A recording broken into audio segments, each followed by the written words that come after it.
Time है और आज मैं करूँगी अपने घर की डीप वाली क्लीनिंग। कैसे मेरा घर चमचमाता है, आपके बहुत सारे कमेंट आते हैं कि आपके घर में इतनी सफाई कैसे होती है। ये सफाई अगर हम एक दिन कर लें तो हफ्ता दिन हमारा घर चमचमाता दिखेगा, तो डेली इतनी मेहनत करने की जरूरत भी नहीं पड़ेगी। हम गांव से आए थे तो मेरा घर थोड़ा गंदा हो चुका है। चलिए जी, सबसे पहले मैंने बेडशीटें उठा ली हैं। पूरे घर में जितने हमारे बेड हैं सभी की मैंने बेडशीटें उठा ली, क्योंकि ये वॉश करने वाली थी। आज मैं ये जो सोफ़े के कवर हैं इनको भी वॉश करूँगी, चेंज करूँगी, क्योंकि ये भी धुलने वाले हो गए हैं। तो चलिए जी, इनको भी उठा लेते हैं और ये जो कुशन कवर हैं इनको भी निकाल लेते हैं। ये जो मेरा सोफ़े का सेट है ना, यानी सोफ़ा कवर, ये मैं पहली बार ही धोने जा रही हूँ। ये मैंने ऑनलाइन लिया था, बहुत ही प्यारा सेट मेरे को रिसीव हुआ है, बिल्कुल सस्ते प्राइस में। इसके बाद बारी आती है झाड़ू लगाने की। तो आज डीप वाली क्लीनिंग होगी। बेड के नीचे ना झुककर मैंने अच्छे से झाड़ू लगाया, और कुछ दिन अगर बेड के नीचे हम झाड़ू ना लगाएं तो इसके नीचे हल्के हल्के रुई जैसी, बाल जैसे और धूल मिट्टी जमा हो जाती है, और जब हम ना फैन चलाते हैं वही निकल निकल कर बाहर आती है। तो हफ्ते के बाद ये डीप क्लीनिंग करना भी बहुत ज़रूरी है। मैंने बेड के नीचे भी ना अच्छे से झाड़ू लगा लिया और रूम का जितना भी कचरा था हटा लिया, यानी निकाल लिया। अब आ चुकी हूँ लिविंग रूम में, तो इस मैट को भी उठाऊंगी, अच्छे से झाड़ कर इसको रखेंगे साइड में। और ये जो सोफे हैं इनको भी थोड़ा थोड़ा खिसकाएंगे इस साइड और यहाँ लगाएंगे झाड़ू, यानी सोफे के नीचे भी पूरी डीप वाली क्लीनिंग होगी। पिछले कल मेरी तबीयत खराब हुई थी, पिछले कल नहीं परसों। पिछले कल तो ना ही मैंने ब्लॉग बनाया, शूट नहीं किया, कुछ भी नहीं किया मैंने। पिछले कल रेस्ट किया पूरा, दवाई खाई और अभी मेरी बॉडी अच्छे से काम करने लगी है। फीवर रहा मेरे को 2 दिन और बॉडी काम नहीं कर रही थी। अभी मैं ठीक हो गई हूँ और बिल्कुल रिलैक्स फील कर रही हूँ, यानी फ्रेश मेरे को फील हो रहा है। मेरे को पता क्या ज़रूरत थी, जहाँ तक मैंने फील किया, रेस्ट की ज़रूरत थी। जिस तरह हमारी लाइफ में हर एक काम अपने टाइम पर करना और रूल रेगुलेशन के मुताबिक चलना ज़रूरी है, उसी तरह हमारी जो बॉडी होती है उसको भी एक रेस्ट की ज़रूरत होती है। जब हम एक्स्ट्रा काम कर लेते हैं तो बॉडी भी थोड़ी सी थक जाती है, और इसके साथ हम फिर से ज़बरदस्ती करेंगे तो ये थोड़ा सा पंचर हो जाएगी, यानी जैसे टायर पंचर होता है उसी तरह। तो मैंने रेस्ट किया प्रॉपर, अभी मेरे को रिलैक्स फील हुआ है। तो चलिए जी, मैंने ना झाड़ू लगाया और ये जो टेबल था बहुत ही अस्त व्यस्त था, इसको भी मैंने संवार लिया है बढ़िया। जैसे प्रिंस यहाँ पढ़ाई करता है, लैपटॉप रखता है, तो इसको भी मैंने साइड में हटाया। जितना भी सामान था इसकी भी ना डीप क्लीनिंग की ज़रूरत है। मैंने सोचा ऊपर से कचरा गिरेगा, तो मैंने पहले सामान ही हटाया और उसको साफ़ किया। बाकी चीज़ें साइड में कर ली हैं, ज़्यादातर कचरा इन्हीं कॉर्नरों में होता है। आज प्रिंस भी घर में है, क्योंकि बच्चों के बीच में एग्ज़ाम प्रैक्टिकल वगैरह चले होते हैं, तो आपको पता है कॉलेजों में बीच में छुट्टी होती है। हस्बैंड जी गए हैं ड्यूटी, और इस एरिया को भी मैंने कर लिया है साफ बढ़िया, जैसे डीप वाली क्लीनिंग। इसके बाद जाऊंगी मैं किचन की तरफ।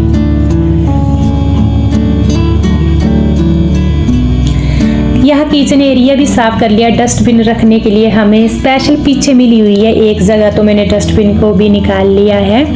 और आज प्रिंस घर में है तो वो भी मेरी कुछ एक हेल्प करवा रहा है। वैसे अगर मैं बोलूँ एग्ज़ाम चले हुए हैं तो पूरा दिन भर तो बच्चे पढ़ाई नहीं करते हैं, तो थोड़ी थोड़ी हेल्प आज प्रिंस मेरे साथ करवा रहा है। बाकी ये जो टीवी पैनल है इसके ऊपर भी छोटा मोटा सामान होता है, और आजकल ना हर एक दिन चंडीगढ़ में तूफान आ रहा है। जैसे गांव में बारिशें थी रेगुलर, वैसे ही चंडीगढ़ में भी इवनिंग टाइम तूफान आ जाता है उसके साथ हल्का हल्का रेत आता है और वो ही अंदर ना हर एक जगह पड़ता है। अगर उसको 4-5 दिन या 1 हफ्ता दिन साफ ना करें वो इतना गंदा दिखता है। तो मैंने ये जो जितने LED थी इसको भी साफ किया, साथ में इसके ऊपर छोटा मोटा जितना सामान था सारा सामान उठाया, उसको पोंछा और उसके बाद उसी जगह पर अरेंज किया। जब मैं आई थी ना गांव से तो मैंने टीवी पैनल देखा, फट से मेरी नज़र बस यहाँ ही गई कि हाय इसके ऊपर कितनी धूल मिट्टी है। तो मैंने सोचा जिस दिन मेरे से डीप वाली क्लीनिंग होगी उसी दिन मैं साफ करूँगी। ये बारीकी वाली चीज़ें बाद में साफ करनी होती है, पहले तो झाड़ू लगाना होता है क्योंकि झाड़ू से ना फिर एक्स्ट्रा धूल मिट्टी ऊपर उड़ती है। अब बारी आती है इस डाइनिंग टेबल का जो ये कपड़ा है इसको साफ करने की। ये वाटरप्रूफ है, सबसे बड़ा बेनिफिट ये है मैंने ऑनलाइन लिया है और इसका प्राइस मेरे को लगता है 150 या 170 था। इतना बढ़िया मेरे को ये रिसीव हुआ है, मैं शब्दों में बयान नहीं कर सकती हूँ। विम लिक्विड लिया, स्पंज लिया, उसकी सहायता से ना मैंने पूरे को धो दिया है और इसके बाद मैंने कपड़ा लिया, पानी में डिप करके उससे साफ किया। और ये जो मेरा डाइनिंग टेबल का कपड़ा है ना चमक उठा। सबसे बेस्ट तरीका इसको साफ करने का, बच्चे इसके ऊपर खाना खाते थे, साथ में पढ़ाई भी करते हैं, तो इसका क्रीम कलर था ना कुछ एक छोटे छोटे दाग आ गए थे। जैसे ही मैंने विम लिक्विड से साफ किया तो ये चमक गया है। बाकी ये जितना भी फर्नीचर है इसको मैं सूखे कपड़े से साफ करूंगी। एक तो इसका कलर है कॉफी कलर, इसके ऊपर धूल धूल ना सामने दिखती है, तो इसको साफ करना भी बहुत ही जरूरी है।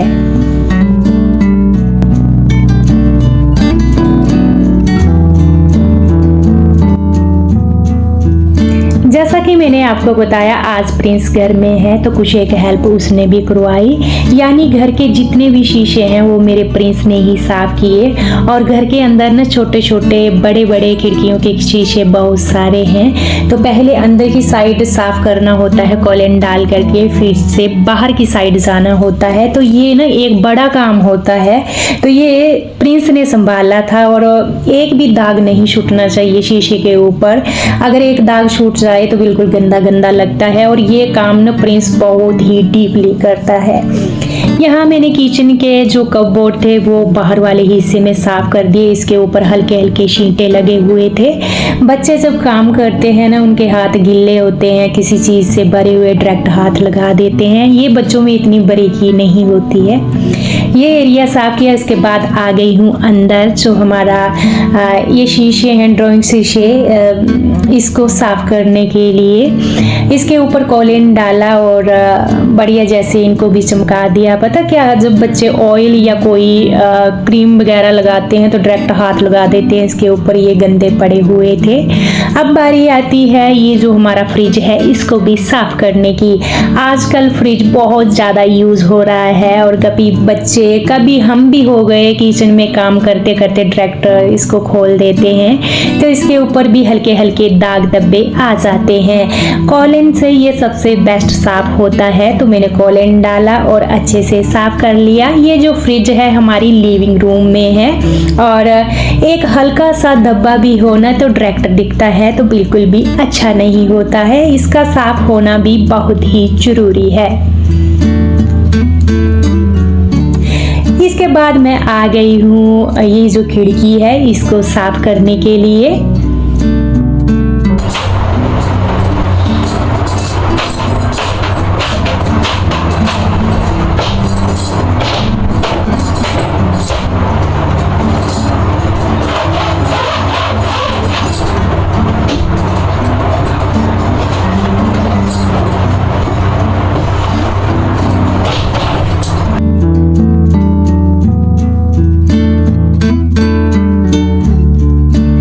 अब आ गई हूँ मैं जो बालकनी वाला डोर है हमारा बाहर वाली साइड निकलने को, जो जाली यानी इसके ऊपर बहुत ही ज़्यादा गंदगी है।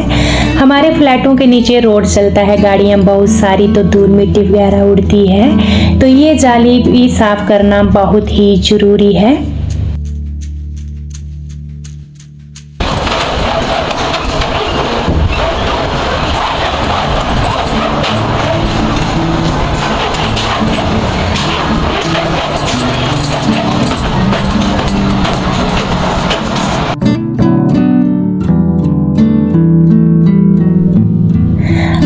छोटी बड़ी मैंने डस्टिंग कर ली है। अब बारी आती है पोछा लगाने की, और पोछा लगाने के लिए मैंने ना डाल लिया है इसमें लाइजोन का जो पोछा लगाने वाला होता है वो।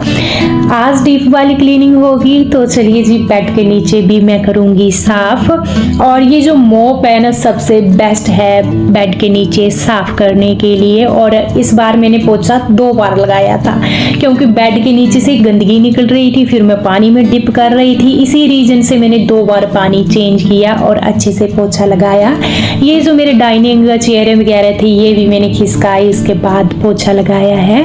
बाकी ये जो फ्रिज है ना इसके नीचे मैंने बैठकर पोछा लगाया था जिसकी वीडियो मैंने शूट नहीं की। यानी आज ना हर एक कोना साफ किया मैंने डीप वाली क्लीनिंग की। तसल्ली मिलती है फ्रेंड्स, भले ही ना टाइम लगेगा इस क्लीनिंग में। ये वीडियो में आपको फास्ट दिख रहा है, इतना फास्ट नहीं होता। यहाँ आजकल चंडीगढ़ में गर्मी हो चुकी है अच्छी खासी, जितनी गर्मी होगी उतनी बॉडी ने हमारी स्लो काम करेगी। बट कर लिया मैंने अच्छा खासा टाइम लगा करके कि इसके बाद मेरे को हफ्ते भर के लिए सुकून मिल जाए, इतना गंदा भी नहीं होता है। और इसके बाद मैं ही अपना घर हैंडल करूंगी तो इतनी गंदगी भी नहीं फैलेगी। तो यहाँ मैंने लिविंग एरिया पूरा साफ कर लिया, अब किचन एरिया साफ करूंगी और इसके बाद मैं जाऊंगी बाहर की तरफ। ये बाहर वाला रूम साफ करना है और इसके बाद बालकनी में जाऊंगी। इस बालकनी में फिलहाल मैं पोछा ही लगाने वाली हूँ। जो मॉर्निंग टाइम था सुबह जगते ही हस्बैंड जी ने ये जो प्लांट है ना इनकी जितनी भी पुरानी पत्तियां थी वो कट की, उसके बाद इनको पानी दिया यानी नहलाया, पूरी बालकनी धुली और ये जो ग्रिल है इनको भी साफ किया था।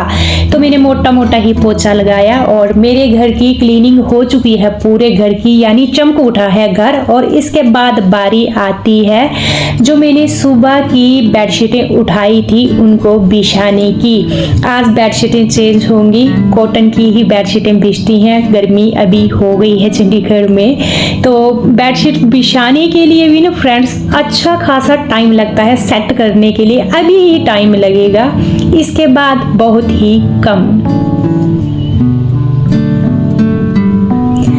ये बच्चों के रूम का मैंने बिछा दिया है, इसके बाद बारी आती है अपने रूम की भी। तो यहाँ पर भी बेडशीटें बिछाती हैं। जितनी भी ना मेरी ये जो गर्मियों की बेडशीटें होंगी थोड़ी मैं लाइट कलर में ही लेती हूँ क्योंकि ये जो लाइट कलर रहता है ना थोड़ी गर्मी कम देता है। तो मैंने बस इसी कलर की ली हुई है। वाइट हो गया, थोड़ा ये हो गया आसमानी जैसा कलर, ऐसे कलर ही मैं चूज करती हूँ बेडशीट के। तो चलिए जी यहाँ अपने रूम में भी मैंने बेडशीट बिछा दी है।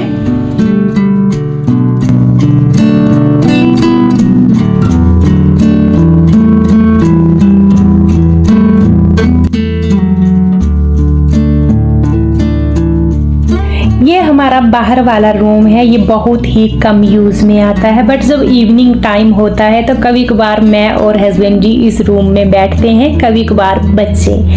तो यहाँ पर भी मैंने बेडशीट बिछा दी है।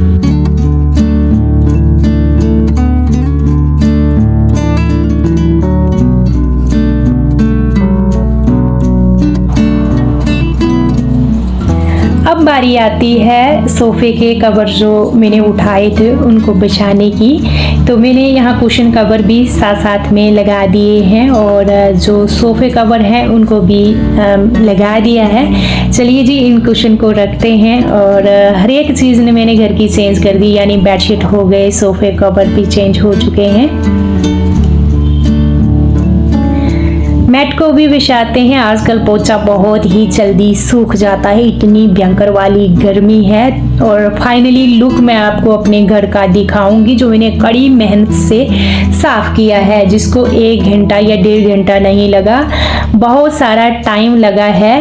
और देखिए चमक उठा है कोना कोना, जैसे कि मैंने आपको बताया कि अब ना हफ्ते भर के लिए घर साफ सुथरा रहेगा। अगर इस तरह हम अपने घर की सफाई करेंगे ना, एक दिन भले ही मेहनत लगेगी बट 1 हफ्ता भर सुकून रहेगा। इसके बाद ये जो बेडशीटें हैं हल्की हल्की झाड़िए और जल्दी ही बिछेंगी। और सामने भी हम अपना जो स्टैंडिंग मॉप होता है वो लगाएंगे तो हमारा घर साफ सुथरा रहेगा, इतना गंदा नहीं। अगर हम डेली वो मोटी वाली सफाई करेंगे करेंगे सामने सामने तो हमारा घर जितना मर्जी मेहनत कर लीजिए गंदा का गंदा ही रहेगा, बट एक दिन हम मेहनत करेंगे तो हफ्ता दिन थोड़ा सुकून भी रहेगा। चमक गया है पूरा घर, आप देख रहे हैं। फाइनली कड़ी मेहनत से मैंने चमका दिया अपने गाँव के आने के बाद चंडीगढ़ वाला घर। अच्छा, आपके बहुत सारे कमेंट थे कि क्या ये आपका अपना घर है चंडीगढ़ में? हाँ जी, ये हमारा अपना घर है और ये घर हमने खरीदा था लॉकडाउन से पहले, यानी पूरे 7 साल इस घर को खरीदे हुए हमें हो गए हैं। हमने अपने बच्चों की एजुकेशन के लिए ही खरीदा है, बाकी आप खुद ही जानते हैं कि कोई ज़रूरत नहीं थी। हमारा जो घर गांव में है उससे बढ़कर सुकून कहीं भी नहीं। अब मैं जाऊंगी नहाने, बट इससे पहले पूरा बाथरूम साफ करूंगी। ये जो शीशे हैं, मेरे बच्चों का बाथरूम भी साफ किया, उसके बाद अपना बाथरूम भी। ये जो वॉश बेसिन हैं, टॉयलेट, जितनी भी टाइल्स हैं बाथरूम की, डीप वाली क्लीनिंग होगी।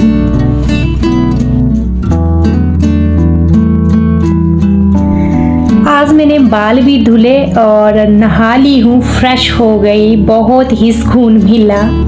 गर्मी बहुत ज़्यादा हो गई है फ्रेंड्स, जब हम काम करने लगते हैं ना जल्दी जल्दी तो हीट और ज़्यादा हो जाती है। और इसके बाद मैं यहाँ पर तरबूज काटूंगी, खाऊंगी। ये ना ठंडक देता है और हमारे अंदर पानी की भी पूर्ति करता है, तो ये खाऊंगी मैं तसल्ली से बैठ करके। अभी काट लिया है मैंने, जितना बड़ा था पूरा का पूरा, क्योंकि ना फिर हम आधा वापस रख दें फिर उसमें इतना टेस्ट नहीं रहता है जब हम फ्रिज में रख देते हैं।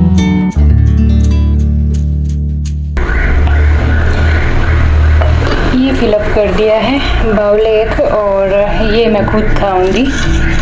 फिर नहीं कट करके रख दें तो खा लेते हैं बच्चे। और चलिए यहाँ ना बैठ करके तसल्ली से खाऊंगी मैं यहाँ।